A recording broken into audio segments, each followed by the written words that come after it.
So we are not necessarily wrapping up, but we're really close to fully analyzing all of the Bentley line. We have about 2, maybe 3 fragrances left, and we're going to take it back to kind of square one with this one today. So grab your drinks, grab your favorite snack, and let's go for a ride.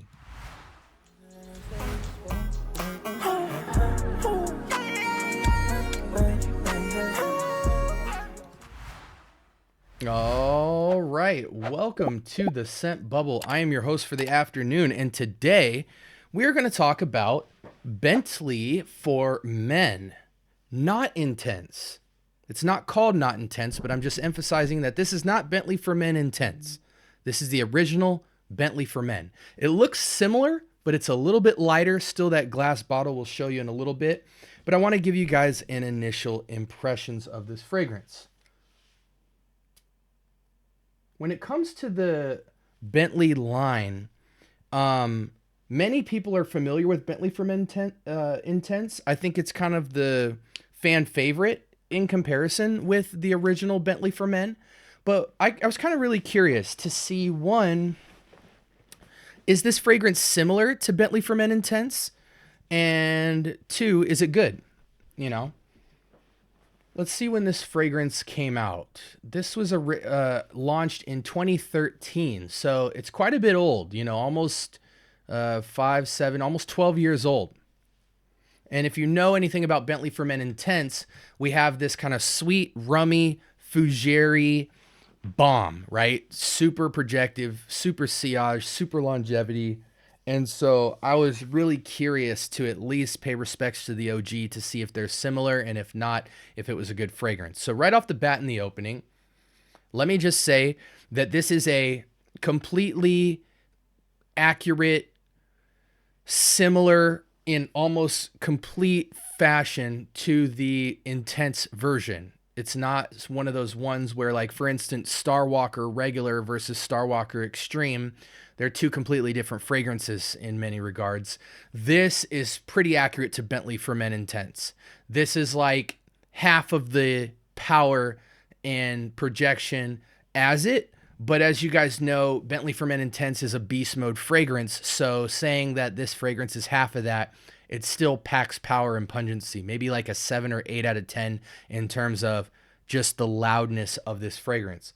I actually prefer this because I've always felt like Bentley for Men Intense was a great fragrance in the air, but because it's so bent on sweetness and rum, the fougere-ness of it kind of lacks equality within the formulation, and it kind of just leans not feminine sweet, but sweet, and not necessarily sweet as in, like, you know, don't think sweet like Jean Paul Gaultier or something like that. This is still fougere, ambery, warm, sweet, but it's very boozy, and so that elevates the sweetness to another place.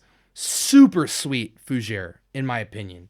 It's woody, it's spicy, it's ambery, it's rummy, in a nutshell. That's the key dominant notes I get in the initial opening.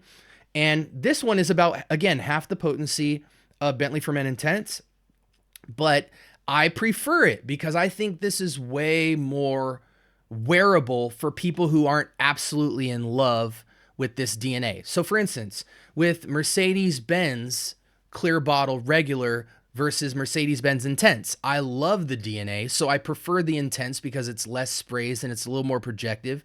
Has a few other nuanced notes, but whatever. In this one, I still get the same sweet, ambery, rummy feel with not a lot of nuance at all comparatively to Mercedes. But I am not super sold on the Bentley for Men Intense DNA as it relates to me and my wearing experience. It's a little too much for me. So this actually fits me a lot where, you know, for a guy like me, I would super prefer this over Intense because it's still loud, it's still projective, it's still going to give you that performance. In fact, I'll double check that here on Fragrantica to make sure I'm not just capping. Yeah, 404 votes towards longevity, being long-lasting, projective, and things like that. So yeah, I'm a big fan of this. I actually think that this is the bottle I will get over Intense. Now, I have Intense over here as a sample. I've smelled it many times in retailers, but I'm glad I never purchased it because I think Bentley for Men OG is actually going to be my pick. Do not hear me say, when I say this is half of Bentley for Men Intense, that this is light eau de toilette. This is still beast mode compared to average fragrances. You're going to get plenty of performance. And I know I've said that repetitively here, but I need to just drive that home for you guys who might think when you put this on, you're not going to get wearing experience and longevity out of it. So you're just going to get intense by default. This absolutely meets a 7 or 8 plus out of 10 performance longevity, which is well above average for most fragrances. And it smells the exact same to me. Very quickly, let's rotate over to the window here so you guys can see Fragrantica. This is what the bottle looks like. This will run you about $20 on most discounters, especially since it's older. You're going to get a 100 ml bottle of this for a very good price. Very good presentation. Top, we have bay leaf, black pepper, and bergamot. Get the tiniest touch of bergamot. Not a lot of spicy, spritzy black pepper. This is really smooth because it's drenched in rum, cinnamon, wood, leather, benzoin, all of that good stuff, patchouli. So that black pepper note is virtually non-existent, but there is a kind of manly spunk to this, and we'll talk about that later. Bay leaf, sure. Mostly rum, cinnamon, and woods. Clary sage in the mid. Leather, benzoin, patchouli, and cedar on the bottom. And yeah, there's the note breakdown. Applications for this fragrance, guys. I think this is 25 and up. Even if you're 25 wearing this, this will put hair on your chest.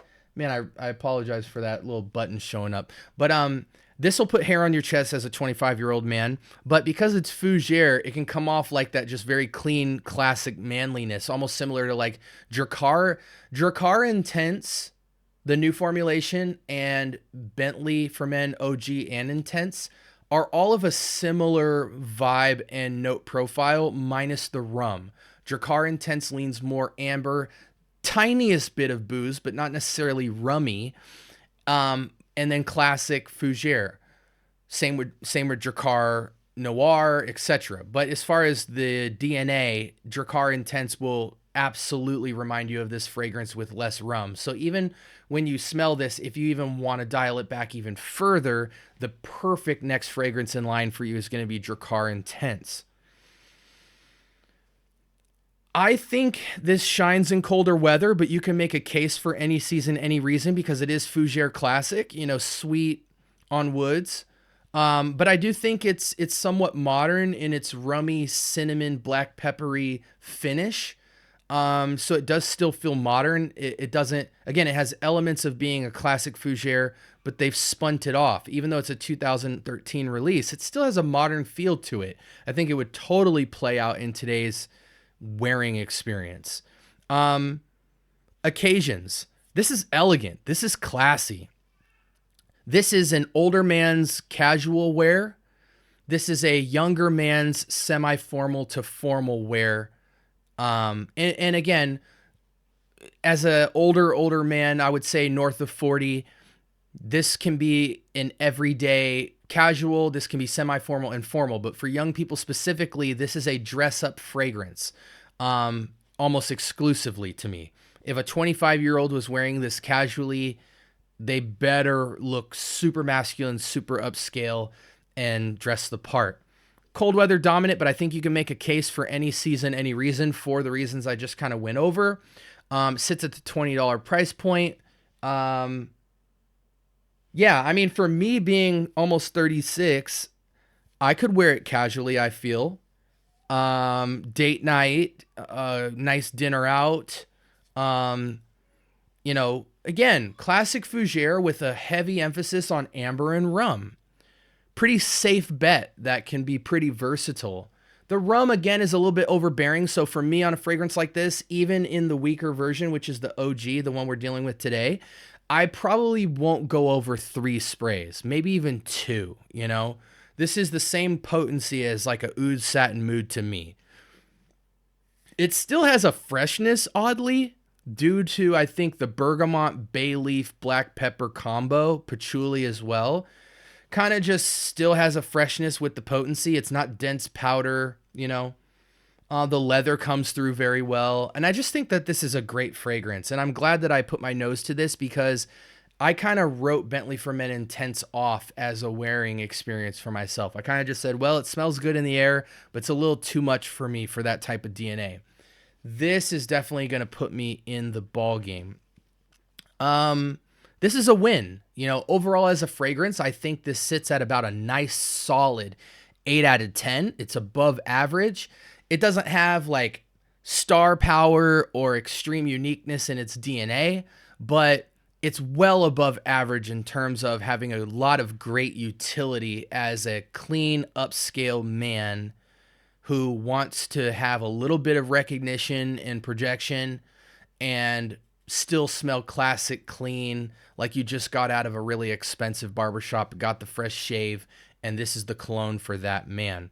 Definitely put your nose to this, guys. Let me know in the comments below if you've put your nose to it, what your wearing experience has been with this, if you disagree or agree with anything that I've said. But I do think that that's a wonderful fragrance, and I prefer it to the Intense. Now, if you smell the DNA and you try it and you absolutely love it, maybe Intense might be your cup of tea. But the only thing that'll change between the wearing experience of Intense and this one is just Intense, you'll have to put on less sprays. They're virtually the exact same fragrance. So price might play into that for your decision, and as well as just whether or not how much you like the DNA.